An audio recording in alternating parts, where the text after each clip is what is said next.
In this video, we're going through the horizontal tool. One of the tools that most traders use it on the chart is this horizontal zone tool. We're going to have it for the resistance and one for the support. Okay, so on the chart, we always have this zone. The chart respects a resistance and a support, a point that anytime the chart reaches there, it bounces downward, and at a point on the chart too that anytime it gets there, it bounces upward. That is the resistance and the support. And we're going to consider it as a zone that you have to always have it anytime you're drawing it. You make sure you check the first 2 points of the chart. Okay, so let's say we have the chart rallying upward. The first thing you need to know is that for you to mark out your resistance or your support, you always have to consider the first point you come across on the chart, then you draw it into the history of the chart. Then for the support too, you draw it into the history of the chart.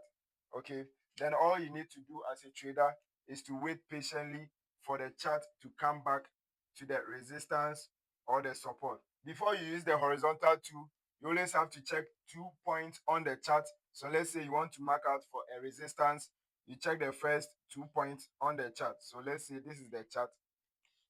You're going to join these two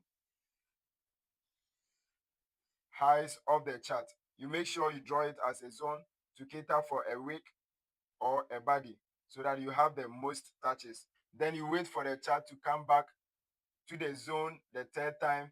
Then you make your decision off from the zone. So up here, you're going to be having good confluence to trade off from the zone. Confluence like double top, head and shoulder pattern, bearish engulfing, then bearish flag. Then you can make a decision to sell off from the resistance. Then if let's say you want to mark out your support, you join this first 2 or 3 points together.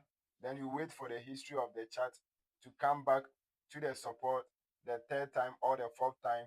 Then you make your decision with some good confluence like bullish engulfing, head and shoulder pattern, double bottoms, multiple rejections off from the zone. Then you also buy from the support. So this is how we're going to be using the horizontal tool, either a line or a zone.